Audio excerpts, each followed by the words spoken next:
एक बहुत ही भोला भाला सा आलसी लड़का था। वह कोई काम नहीं करना चाहता था, बस खाना खाता, घूमता और सोते रहता था। एक दिन उसे किसी ने बताया कि एक आश्रम है जहाँ पर कुछ नहीं करना पड़ता है और हर दिन 2 समय का खाना और नाश्ता मिलता है, तुम वहाँ जा करके रहो। उस आलसी लड़के ने सोचा कि ये तो बहुत ही बढ़िया है और वह उस आश्रम में जाकर रहने को सोचा और फिर वह भोला भाला आलसी लड़का अपना सारा सांसारिक जीवन छोड़कर उस आश्रम में जाकर रहने लगा। आश्रम में गुरु जी रहते थे, वह कुछ समय सबको प्रवचन देते हैं। वह आलसी लड़का सुनता था, बाकी समय आराम करता था और फिर भर पेट खाना खाकर सो जाता था। ऐसे ही उस लड़के का दिन गुजरता गया। एक दिन उस आश्रम में कुछ भी नहीं बना। नाश्ते के समय नाश्ता नहीं मिला। उसने सोचा नाश्ता नहीं मिला, भोजन तो मिलेगा। अब भोजन के समय भी उसे भोजन नहीं मिला। लड़का दौड़ करके गुरु जी के पास गया और उसने पूछा कि आज भोजन क्यों नहीं बना।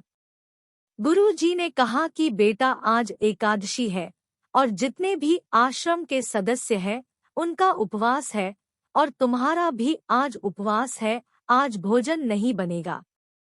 वह लड़का आलसी था और उसे भूख भी बहुत लगता था। उसने गुरुजी से बोला कि मैं उपवास नहीं रहूंगा, मुझे भूख लगी है, मैं खाना खाऊंगा।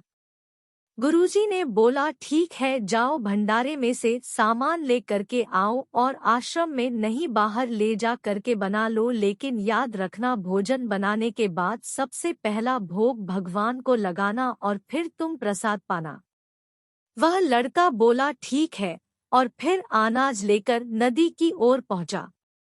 भोजन पकाने लगा, तैयार हुआ। उसके बाद कहने लगा कि भगवान श्री राम आइए, पधारिए, भोग लगाइए। अब जब उसे लगा कि भगवान तो आ नहीं रहे हैं, तो फिर कहने लगा कि मुझे मालूम है आपको तो अच्छा खाने की आदत है, मैं बना नहीं पाया और मुझे अच्छा भोजन बनाने भी नहीं आता, लेकिन जो भी रूखा सूखा बना है आकर खा लीजिए। भगवान श्री राम उसकी सरलता पर बहुत ही प्रसन्न हुए और उस लड़के को दर्शन दे दिए। उसने देखा कि भगवान श्री राम आए हुए हैं और उनके साथ में माता सीता भी आई हुई है। लेकिन लड़के ने सिर्फ 2 लोगों के लिए ही भोजन बनाया था, एक अपने लिए और दूसरा भगवान के लिए। और अब क्योंकि भगवान के साथ माता सीता भी आई हुई थी, तो उसने उस भोजन को माता सीता और भगवान के सामने ग्रहण करने के लिए रख दिया। भगवान श्री राम और माता सीता ने भोजन किया और उसके बाद जब वह जाने लगे तो यह भोला सा आलसी सा लड़का बोला कि प्रभु आप आए, दर्शन दिए, बहुत अच्छा लगा। मुझे खाने को कुछ नहीं मिला, लेकिन कोई बात नहीं, लेकिन आपसे एक विनती है कि अगली बार जब आप आएंगे तो कितने लोग आएंगे ये बता दीजिए, ताकि मैं उतने लोगों के लिए भोजन बनाकर रखा रहूं। भगवान श्री राम मन ही मन मुस्कुराए और फिर अंतर ध्यान हो गए।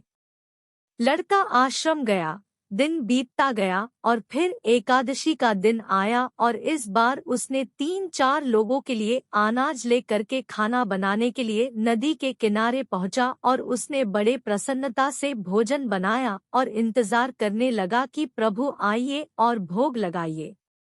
इस बार लड़का देखता है कि भगवान श्री राम पूरा राम दरबार लेकर के आए हैं, जैसे माता सीता, लक्ष्मण, भरत, हनुमान जी और सभी लोग आए हैं। लड़के ने 3 से 4 लोगों का भोजन बनाया था और इस बार भी भोजन कम पड़ गया। लड़के ने निराश होकर भोजन को प्रभु के आगे रख दिया। उन्होंने भोजन किया और फिर चले गए और इस बार भी लड़का फिर से भूख रह गया। अब लड़का फिर आश्रम गया, दिन बीतता गया और फिर एकादशी का दिन आया और इस बार गुरु जी से कहने लगा कि गुरु जी मुझे इस बार थोड़ा ज्यादा आना चाहिए। गुरु जी सोचने लगे कि यह इतना सारा अनाज का करता क्या है, कहीं इसे बेचता तो नहीं है। फिर उन्होंने कहा कि ठीक है, भूख से परेशान रहता है। लड़के ने कहा कि नहीं गुरुजी, मैं भूख से परेशान नहीं रहता हूँ, प्रभु के साथ बहुत लोग आते हैं उनको भी तो भोजन करना पड़ता है। गुरुजी को लगा कि लड़का पागल हो गया है, लेकिन गुरुजी ने सोचा कि चलो एक बार चलकर देखते ही कि लड़का इस अनाज का करता क्या है।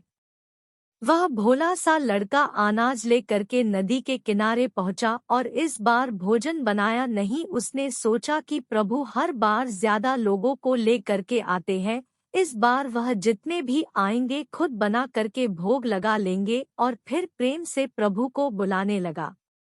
गुरुजी ये सब छुपकर देख रहे थे कि ये भोजन तो बनाया नहीं और प्रभु को बुला रहा है।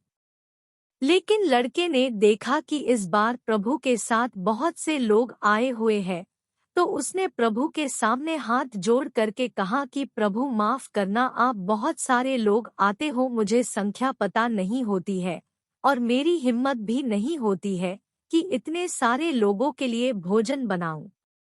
आप स्वयं आइए, बनाइए, खाइए और भोग लगाइए।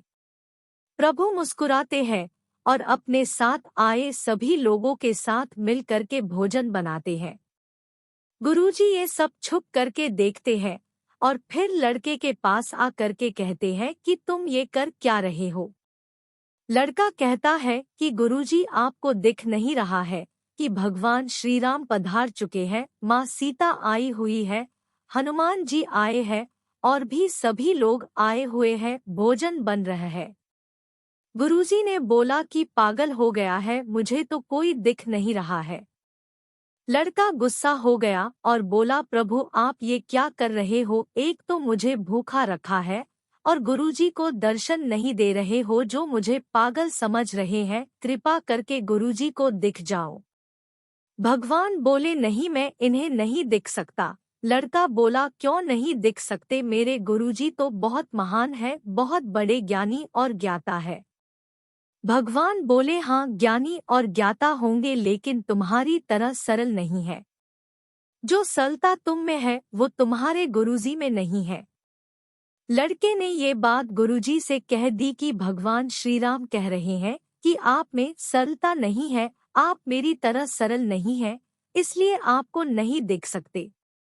गुरुजी की आंखें नम हो गई और रोने लगे कि और बोले कि बिल्कुल सही कहा, मेरे अंदर तुम्हारे जितना सरलता नहीं है, और फिर माफी मांगने लगे। फिर भगवान ने गुरुजी को भी दर्शन दिए।